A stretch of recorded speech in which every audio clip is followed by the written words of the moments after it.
Let's talk about the rest of the Minnesota Timberwolves. Anthony Edwards, Jaden McDaniels, Rob Dillingham, the young players, a season review, Michael Bolton. Thanks, Josh. It's Michael Bolton here, and it's time for another episode of the Locked On Fantasy Basketball Podcast. Let's get to it. Let's get to it, indeed. You are Locked On Fantasy, your daily NBA fantasy podcast. Part of the Locked On Podcast Network, your team every day. Hello and welcome to the Locked On Fantasy Basketball Podcast, brought to you by Basketball Monster. My name is Josh Lloyd and I put the spring in Springfield. I'm also the lead fantasy analyst at basketballmonster.com, and today's episode is brought to you by FanDuel. Right now, new customers can get $200 in bonus bets when your first $5 bet wins. Thank you also for making Locked On Fantasy Basketball your first listen every day. We are free. We are available on all platforms, so subscribe. You know what's going to come up? Wednesday, 25th of June, 8 p.m. Eastern, live NBA draft show. I'll be talking about the draft as it happens. Do you want to watch Stephen A. Smith play solitaire, covering the draft? Maybe you do. I'll play solitaire if you want, but come watch me talk about it Wednesday, 25th of June. I did a reaction show to the Desmond Bane trade. That's already out. Check that out through YouTube, audio, it's all there. We've already done half of the Minnesota Timberwolves, the Gobert, Julius Randle, Michael Conley section. These are the under 25s that we're going to get into now. It is still Father's Day for some of you, so happy Father's Day. For those of you over in the US and other countries that are celebrating Father's Day, let's get in and talk about this Wolves team and those younger players, because it is bringing us, of course, the best player on the Minnesota Timberwolves. Some may say a top, no, where would you put Anthony Edwards in the NBA pecking order? I'm not sure. Is he a top 10 NBA player? Probably, I guess. I don't know. Anyway, that's not really the point of what we're talking about here, because Anthony Edwards is a guy that did have a really strong season. Now, losing Karl Anthony Towns in the end did probably help him. I was probably I was wrong on Anthony Edwards. He had an ADP of 10. I didn't like that ADP of 10. That's a little bit early. I'm not sure how he gets there. I had him around 20th. He finished 10th. Bang on. Really, that's a really good improvement. He's established himself now, I think, as a pretty clear first rounder, because obviously we've lost Lillard and Tatum, who would have been in that mix, and some of the guys like Steph are clearly older, and KD is older, and don't know where he's going to be playing. So Edwards, who averaged 27.5 with 4 threes, 5.5 boards and 4.5 assists, hit 45 and 40% from three. The reason why I was wrong on Anthony Edwards this season is I had absolutely no reason to believe that he would hit 4 threes a game. None. And nobody should have. You couldn't have predicted that Anthony Edwards, I believe he led the league in total threes, or was second to Steph. Nobody should have predicted or believed that. And that's okay. I will make those mistakes all the time. It's very hard to predict random outlier explosions. He started taking a million threes. He hit them at 40%. There is still room for him to be better than this, because if he's able to still hit these threes at volume, like that 44.7% from the field, like if his 2-point numbers rise, then it's better. He gets better. Can he go to 1.4 steals instead of 1.2? Sure. Could 4.5 assists? This is the next thing. Can he get to 5.5? Can he get to 6 as a true lead guard? That's a top 5 fantasy guy, and I didn't ever think that he would get there. But I think we're really on the cusp of that. In points leagues, he was 16th, which is a little bit disappointing, I guess. Interesting that the DPM and Darko or drip numbers didn't see him as a huge improver this season, which is a little interesting. 40th percentile in Delta for Darko. He was 92nd percentile on ball and 86th percentile in passing creation volume. 92nd percentile on ball, that needs to be higher. Passing creation, that's where the improvement can come. 31 usage is a good number. He needs to get to the rim more. He needs to take more free throws. He needs to improve his field goal percentage, his 2-point numbers, and his steal numbers, and his assist numbers. So it's very far from a finished product, yet still first round value. And I did not think that he would get there. He is there. I'll be very comfortable with him in the first round next season. And looking at all of these numbers, yes, the threes could decrease. He may not hit 4 a game. It's possible. But there might be enough other stuff there that if he keeps at 3.7, that he is the 5th best player. I think there is a possibility of that. And I never for a million years thought I'd be saying that about Anthony Edwards. I didn't think he'd be able to do this stuff. So, and part of when we look to project guys, I go, what are the areas that someone improves? I don't think he's going to be a better rebounder. Is he going to be a big shot blocker? I didn't think any of those things. But the thing he did do was improve his volume from 3 out of the unbelievably high numbers, completely out of his ass, pulled big numbers out, and then hit him at 40%. Now, the risk is you take Anthony Edwards at 6, for example, or you view him, because how old is he, 24? You view him as a top 5 dynasty guy, easily. What if he goes to 34.5% from 3 on that volume, and then he's a 41% overall shooter? And then that's like, oh, that's Trae Young without the assists. And you don't love that as a top 5 guy, do you? So that is the risk. I would like to see, again, happily look at him as a first round guy, no problem. I would like to see the 3-point volume and efficiency stick for one more year. But there are other areas to improve. Steals and assists being the main ones, and 2-point numbers. That can all improve. So even if the threes do drop, there's a few other areas that could easily be seen to improve, which is really a very strong and positive sign. I think it was also a positive season from Jaden McDaniels. In the past, McDaniels has been one of the most frustrating players in the NBA. Players would go out, nothing would change. He wouldn't ramp up his usage, he'd play his 31 minutes, he'd get into foul trouble, he'd do nothing. This season, for the majority of the season, it improved. Now, overall, he was still the 100th ranked player, 114th in points league. He played 32 minutes and played every game. Interesting to see. Let's see where Yahoo ranks him as the 35th ranked player in Yahoo 9cat totals. Sure, third round guy. No worries. He averaged 12 points with 1 3, 6 rebounds, 2 assists, 1.3 steals, and 0.9 blocks. 33 from 3, 81 from the line, 48 overall. They're good numbers. 80th post-deadline. He really did start to blow up, though, when we had injuries. Gobert went down, DiVincenzo was out, and he ramped up, which he hasn't done in the past. But you will still notice, offensive load, 31st percentile. Time on ball, 32nd. He improved a lot. His consistency improved a lot. His rampability improved a lot. They are all positive signs. We did see a few little regression moments at the end where he was a little bit more timid in terms of how aggressive he was offensively and taking shots. But overall, the things that we'd criticized Jaden for and had made him not really anywhere close to a 12-team league guy in the past, he sort of fixed that. Again, there were the big Randall injuries and DiVincenzo injuries, which helped. But in the past, when injuries like that would happen, he wouldn't do anything. He would stay the same. And then when those guys came back, he did suffer a little bit. So there is some risk in that. But the confidence you have now, like, can compare and contrast to Naz Reid or to a Bobby Portis, for example, is that those guys, when someone's out, they go crazy. In the past, when someone was out, McDaniels would stay at 14 usage and average 10 and 4. But this season, he was like, right, I'm doing more. I'm playing more. I'm scoring more. I'm taking more shots. I'm passing a little bit more, which is a great thing where you've got a baseline, which is not right, but a lot of rampability if one player's out, 2 players out, 3 players are out. Not to say that he's going to be a consistent 18 usage guy averaging 14 points. I don't know that he does that. But at least we saw the ability to scale when needed. A player that is one of those scaly players is Keegan Murray, for example, as well, like plays similar position.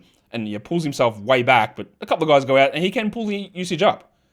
Whether he can do it enough and consistent, that's a different story. We're not talking Keegan, we're talking Jaden. But it was impressive to see him do that this season. We're going to come back and talk about some of the guys, because they're the 2 main young guys on this team. This team has a lot of very interesting young prospects, but they just don't play that much. So we're going to try and dig into those guys.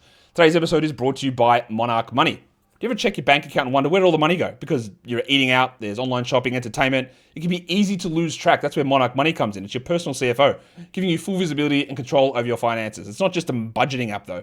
It's a complete financial command center. You can track all of your accounts, investments, and spending in one place. So, stop just managing your money and start building your wealth. You've got the convenience of putting all of your financial and bank apps into the one spot. Instead of having to open each one to check your balance and transactions, Monarch Money can siphon them all together. Siphon's probably a bad word when talking about money, but you can put all that money, all those apps together in one place so you can see it all and help to plan those long-term goals. Take control of your finances with Monarch Money. Use the code LOCKEDONNBA at monarchmoney.com for 50% off your first year. That is monarchmoney.com. The code is LOCKEDONNBA for half off your first year. All right, we're talking Timberwolves, we're talking young players, we talked Ant, we talked Jaden McDaniels, and now we talk, because normally I do these in order of where they ranked from a Durant perspective. And someone asked, so what does Durant mean? Okay, I didn't know that I'd have to explain that every time, but I'll give another explanation for it now. Durant is my custom rankings formula, which I believe is much better tailored to the most popular format of fantasy basketball, head-to-head category leagues. There are weightings involved.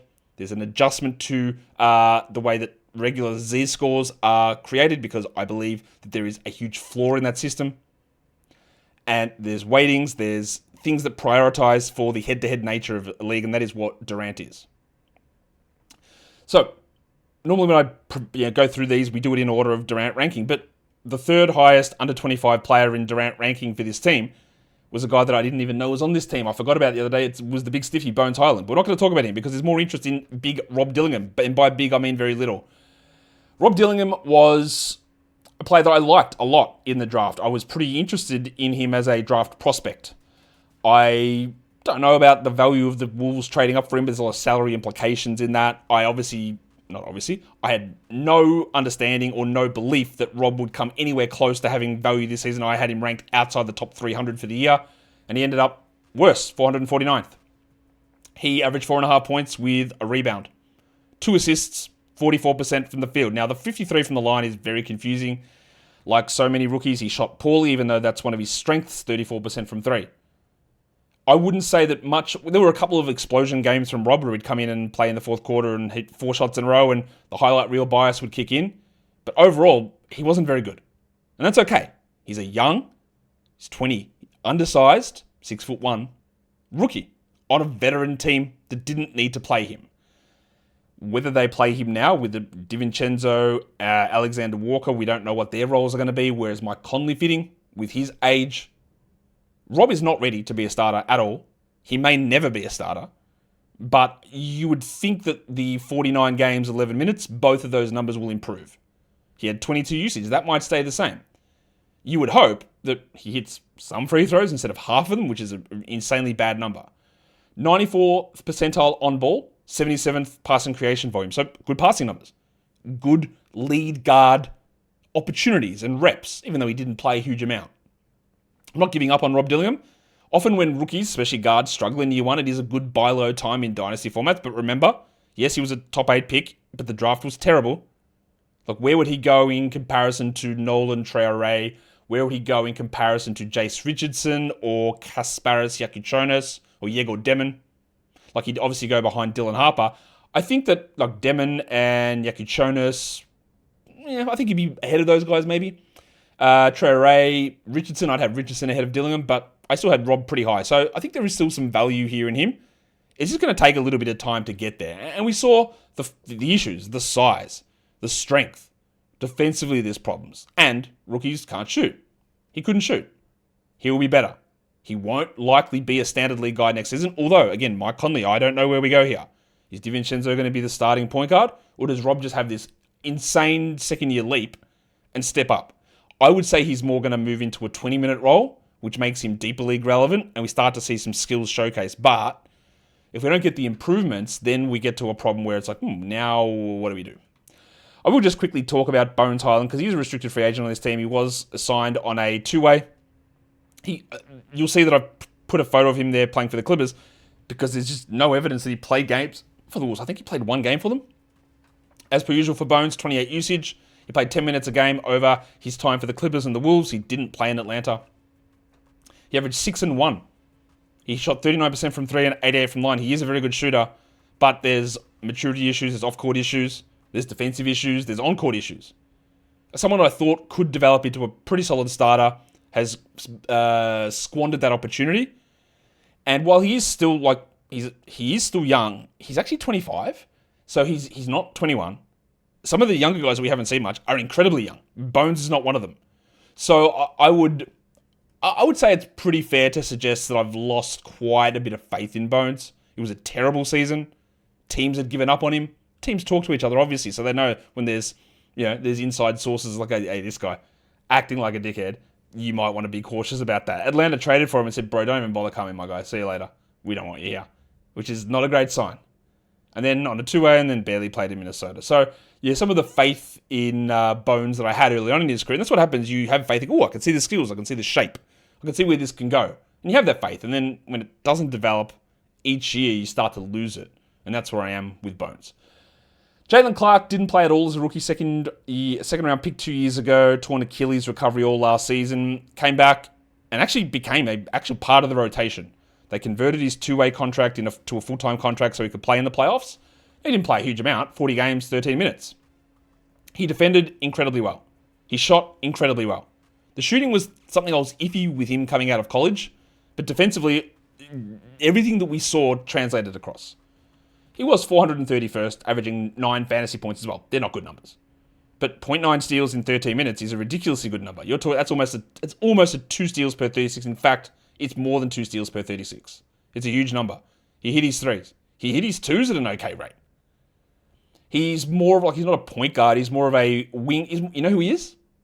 He's Nickeil Alexander-Walker. He's not quite as big, but he's Nickeil Alexander-Walker, a guy that was sort of, hey, could he be a point guard? But no, he's a 2/3 defensive guy who's got some shooting ability and maybe some offensive scalability.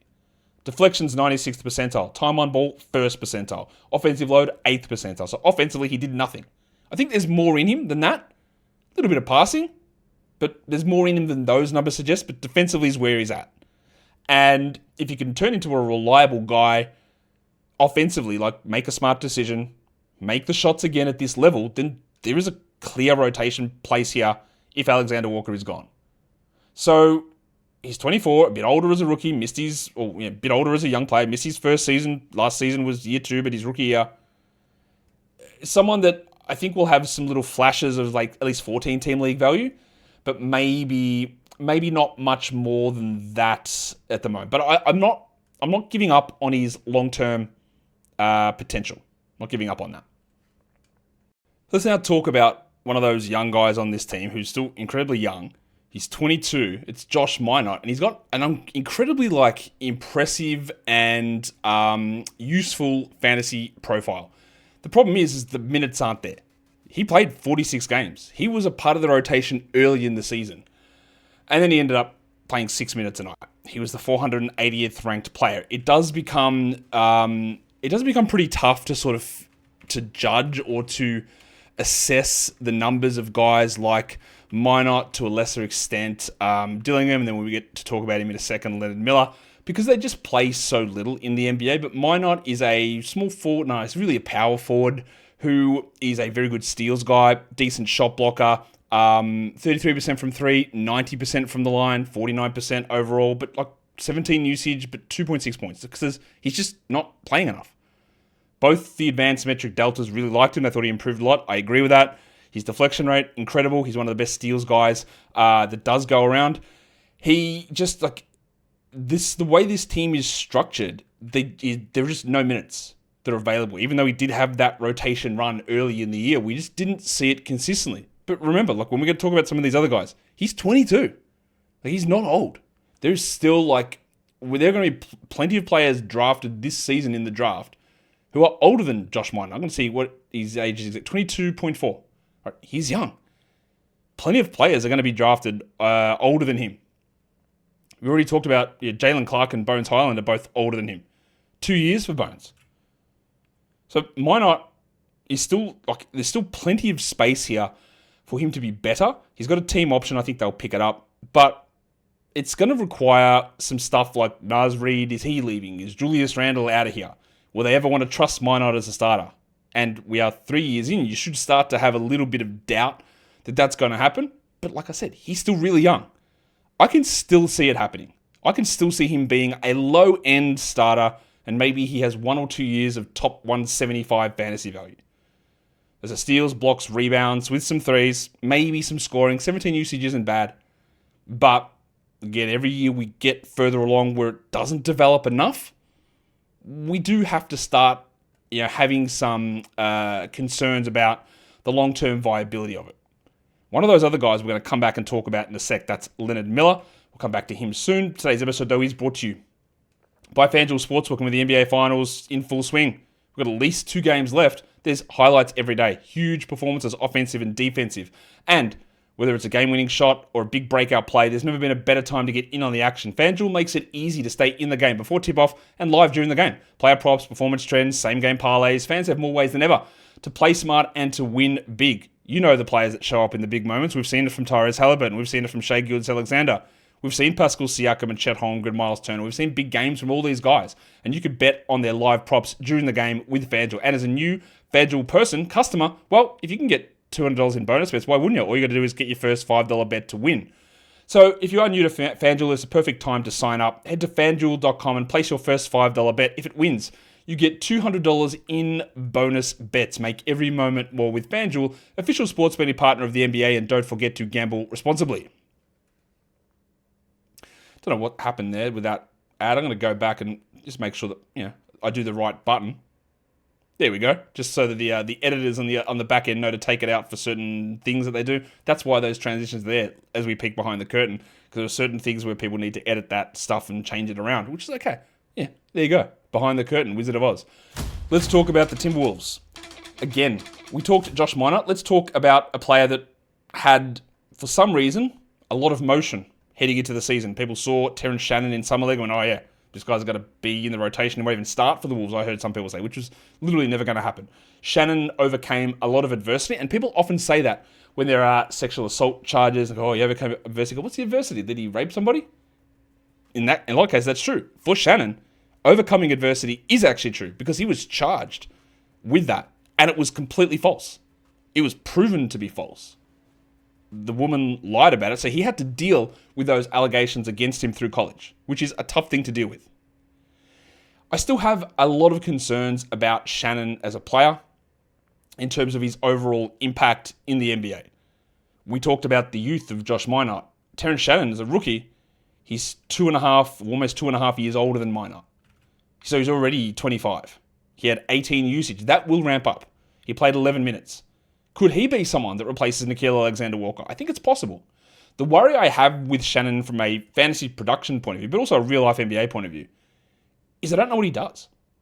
So, deflection's 46th percentile. He was low time on ball. He's not really a passer. He can score in bunches, but he's not a hyper-efficient shooter. 35 from 3, 81 from the line, 48% overall from the field, which are, for a rookie, they're very good numbers. Very good numbers. And while it is unfortunate that he had to deal with so much stuff in college and it caused him to stay back and not come out, that happened. We can't erase that. So he's year 2, he's going to be 25 years of age. He cooked in the G League. He averaged 37 points a game. He shot 36 on threes and 96 from the line. He averaged a steal a game. But there's so much there where you go, okay, he must have killed it. And he did. But he only hit 2 threes a game. He averaged 4 rebounds and 2.5 assists with 1 steal and 0.3 blocks. So he did it through just incredible bulk scoring. And that, unless you get to a certain level, that's not a good fantasy skill set or something that translates to most fantasy leagues. So while Shannon will probably see more than 11 minutes next season, Shannon could develop into someone that the real hoopers love. For us as fantasy players, I don't know what we get. I don't know, will he ever be a 4.5 assist guy? 5 rebounds? 1.5 steals? Will he ever hit 2 threes? I think the answer to that is not sure, maybe not. And if you need to be in a spot where he's a 27 usage player playing 33 minutes to even sniff value, the chances of that happening are really low. He doesn't have the, well, let's sneaky try this, or he's good there and he can do this little thing. I don't think those things exist for him. I'm not going to rule it out. He was solid enough. Again, he didn't have the role that some people thought he would have, which made a lot of sense. But where he goes from here, we do have to factor in that age. That is old as a rookie. And the reasons behind it, we understand, but it doesn't change. We can't go back in time. So we're getting close. We're not there, obviously, but we are getting close to a finished product.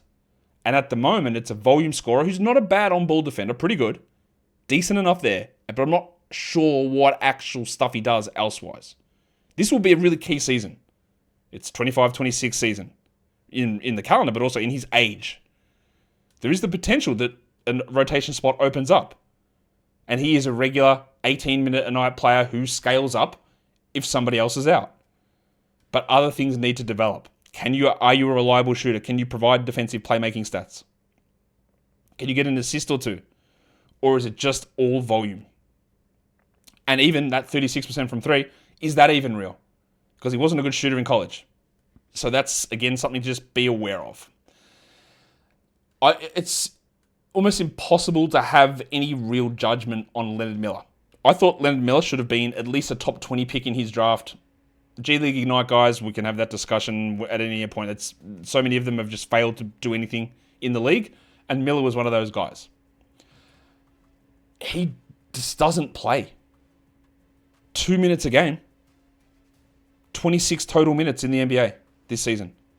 He is, though, 21 years of age. So he's a full year younger than Minott. He's like 4 years younger than Leonard Miller. He's 3 years younger than Jaylen Clark. He's a 6'10", 6'11" forward center. These numbers, we can't really do anything with them because he just didn't play. But the skill set remains there. So we go look at him in the G League. 38 minutes a night, 25 points, 12 rebounds. Okay, now we're getting somewhere. 3.5 assists with a steal and 1.2 blocks. 34% from 3-on-5 attempts. Interesting. Volume scoring, big rebounds, hit his free throws, took threes, made them, rebounded, passed, defended. Hit every area. He averaged 47 Yahoo fantasy points in the G League. Again, it's the G League. But he did it, and he did it across many areas. Now, I actually don't know whether Miller is going to be a viable NBA player. We have no idea. You look at his Darko Delta and his Drip Delta, 46th and 47th percentile, because how do you make a judgment when bro plays 20 minutes for the season? How can you say whether he's gotten better or not? He sort of just sits, I guess he's the same, I don't know. This is year 3. I believe they got a team option on him as well. I think so it's a partial guarantee. Half his contract's guaranteed, $1.1 million. I believe he should be back. I believe he'd be a really interesting replacement if, say, Gobert goes, or gets traded, or if Reed leaves, or whatever they do. But at the moment, he's still buried. Behind Randall, behind Gobert, behind Reed, McDaniels, who plays up at the 4, Minott. There's no real chance here. He's one of those guys. We talked about it in the Desmond Bane trade with Cole Anthony and some of those players. Just keep an eye. If he ever goes somewhere different, if somehow Minnesota gets back into a top position in terms of trading for Durant and Leonard Miller goes to Phoenix and his competition at center is Nick Richards, I'll be looking out for that in the next couple of years. The skill set is elite. He's very young. I just don't... 2 years in and never playing, you have to cast doubts on it ever happening. But it's still there. The G League stuff is good. There's just nothing happening. There's just no movement, which is really frustrating considering that he is a player that I like and I would like to see something happen. Somehow, we have even less information on Tristen Newton, who was drafted by the Pacers. He was the point guard at UConn. He was drafted by the Pacers, put onto a 2-way, then they waived him, and he was claimed by the Wolves. So they put in a waiver claim to get him. And he played a total of, 10 minutes? I think, let me double check the exact number. 8 minutes for Minnesota. He played 16 minutes for the season, 2 minutes a game in 8 games. He averaged 0.4 points. He shot 12.5% from the field. He's a point guard with some pretty good shooting skills. But again, never played. He played 8 minutes for Minnesota. So we can look at his G League numbers and see how they played out. But I guess the difference here between him and like Minott or Miller is that Newton's already 24. He doesn't have the big size advantage of those guys have. He's not small, he's 6'5".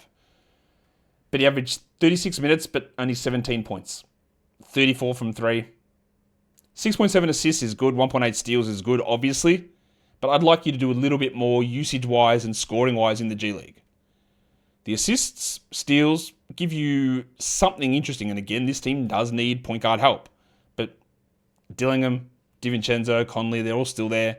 And there's nothing to suggest at this point that Tristen Newton's going to be able to break in and be or even come back onto the roster or be a real rotation player.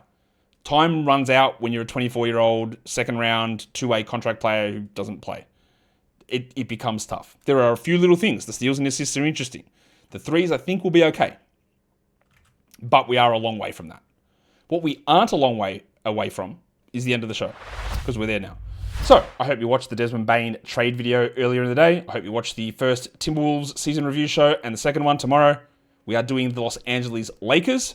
So stay tuned for that. And the best way to stay tuned is by subscribing and thumbing up and leaving your comments. Guys, we are done here. Thank you so much for listening, everyone. See ya.